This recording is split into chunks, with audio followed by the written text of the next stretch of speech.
Hi, it's author Sandra Wilson, and today I'm going to read one of the books from the Super Kids Save the World book series. This series is 10 books based on eco-footprints and environmental awareness. And as with all my books, I visited a class of kids that helped me give ideas for the story as well as illustrations for the book. Today I'm going to read Super Kids versus the Motor Monster, and this book was written with the help of a grade 4-5 class.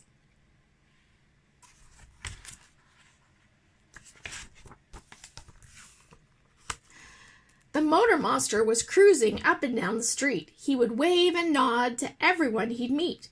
He drove his car all day long, not knowing he was doing something wrong.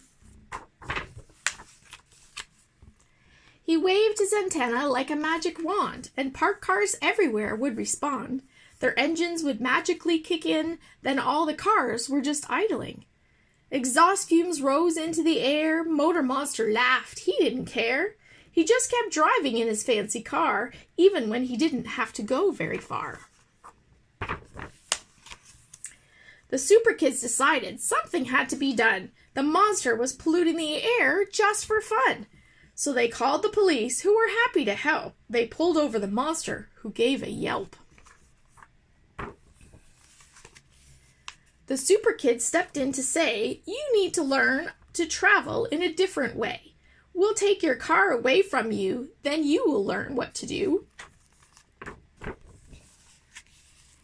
The monster had no choice but to walk, and he walked away, block after block. He wondered how he would manage each day now that they had taken his car away. The Super Kids visited the monster at home to help him learn other ways to roam. Ride your bike or take a bus. Better yet, carpool with us. The monster enjoyed the different ways he could get around on different days, but soon he had a place to go, and walking or biking would be too slow. "I promised a friend I'd visit, you know, but now I don't know how I'll go. Her house is far, there's lots of terrain." "Don't worry," said the Super Kids, "you can take the train." And now the monster had traveled near and far, and he didn't even have to use his car. The Super Kids saw the monster had learned, so to him, his car, they returned. But the monster shook his head no. "I know better ways to go. I'm sorry I was doing things wrong, and I'm glad you Super Kids came along. I've learned a lot thanks to you. I now know what I should do. I need to think about how I move and decide if there are ways to improve. Can I plan ahead and save gas and time? Can I turn off the engine when I'm waiting in line?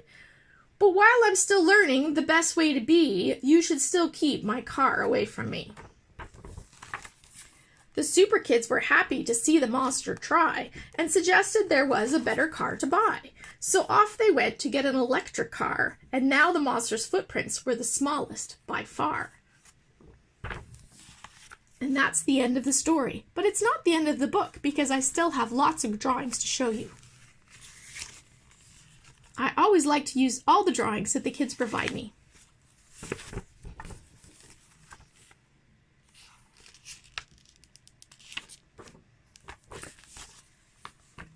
And this is 5-year-old Riley, and she drew our front cover. Thanks, Riley.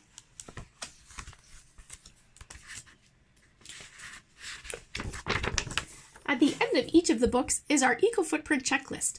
This shows what the monster learned to be better at with his smaller eco-footprint, and you can learn too. And the last drawing is in the back of the book. I hope you enjoyed this reading of Super Kids versus the Motor Monster. Check my website for all the Super Kids Save the World books, www.quiteacharacter.ca.